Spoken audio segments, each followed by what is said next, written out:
Today I have for you a tutorial on Warrior Two pose. This is actually my very favorite standing yoga pose.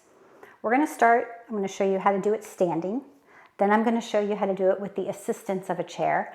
And lastly, I'll show you how to do it actually sitting in a chair. All right, first thing we'll do, we start in mountain. And then we're going to take a nice wide straddle with our legs. It doesn't have to be the maximum straddle that you can take, but just taking your legs apart. These are my right toes. I'm going to turn my right toes out to the right.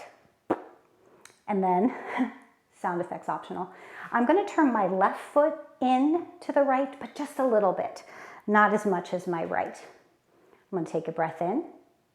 As I let the breath go, just like with Warrior One, if you've seen that tutorial, we let the hips sink down, inviting a bend in the right foot, right knee. So we got a lunge here. We're pressing into the outside edge of the back foot. Looks a lot like Warrior One. This is what makes it Warrior Two. Opening out your arms. See if you can keep both arms about the same height. A lot of times we tend to lower the back arm.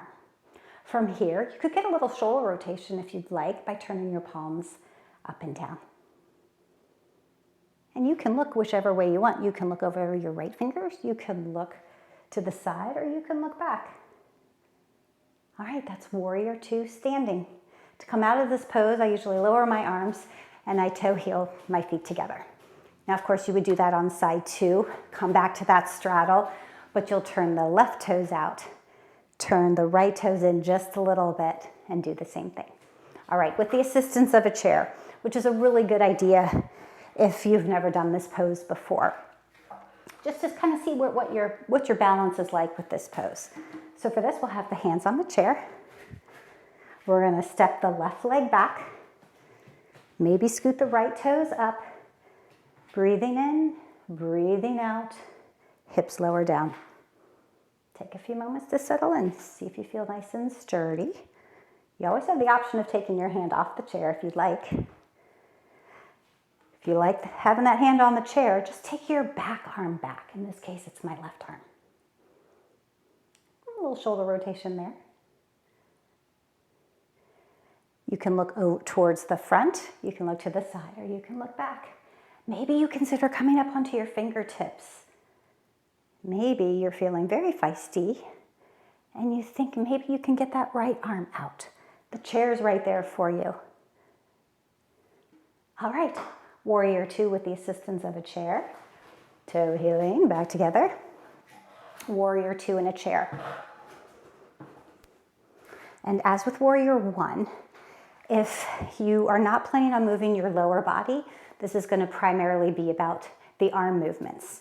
If you have some mobility in your lower body, you're going to want to sit up a little bit more towards the edge of your chair, your seat. And we're going to send the right toes out to the right, bending into that knee. You can always hold on as you set up your back leg. Back leg stays straight. Do what you can here. All right. I'm sitting on a very hard chair.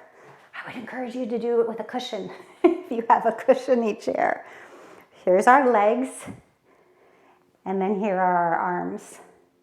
And maybe here feels kind of wobbly and you do one arm at a time. Shoulder rotation, shoulder rotation. If you're just using your arms, don't worry about your leg position. You can sit straight ahead and do Warrior Two just like this. If you were able to take this position, try to take it the opposite way so that you've got a bend in your left knee. It's a little lunge. Opportunity to work on some leg strength there. And a nice stretch for the back leg. See what you can do. Hold on. Maybe one arm. Maybe both. Maybe one at a time. Or maybe you're sitting straight ahead and doing the shoulder rotation, getting your Warrior Two arms. All right, there's 3 options for you. I encourage you to try Warrior Two and reach out if you have any questions.